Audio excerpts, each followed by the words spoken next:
तो गाइस आप लोग देख ही सकते हैं जैसे कि खेसारी लाल यादव कैद थे कहीं किसी काम से, उसी सिलसिले में इनके काफ़ी फैंस आ गए और जैसे इनके फैंस जो बदतमीजी करने लगे, बदतमीजी करने की वजह से जो खेसारी लाल हैं ये क्या करते हैं कि अपने फैंस से उलझ जाते हैं। उलझने के बाद जो है काफ़ी ज़्यादा बात बढ़ जाती है, इसी को ही देखते हुए भीड़ भी लग जाती है।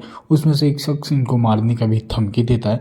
अब देखना ये है कि खेसारी लाल क्या एक्शन लेंगे इस चीज़ को पर या नहीं लेंगे।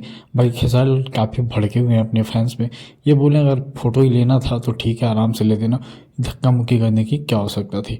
उसी चीज़ को देखते हुए बहुत ही ज़्यादा ये बात फैल रही है और फैन फॉलोइंग में भी खेसारी लाल का बहुत ही ज़्यादा इंसल्ट हुआ और खेसारी लाल को ये चीज़ जो है बहुत ही बेकार लगी है। तो गाइस अभी तक हमारे चैनल को सब्सक्राइब नहीं तो प्लीज़ चैनल को सब्सक्राइब कर कमेंट करके जरूर बताएं वीडियो कैसी लगी। Thank you.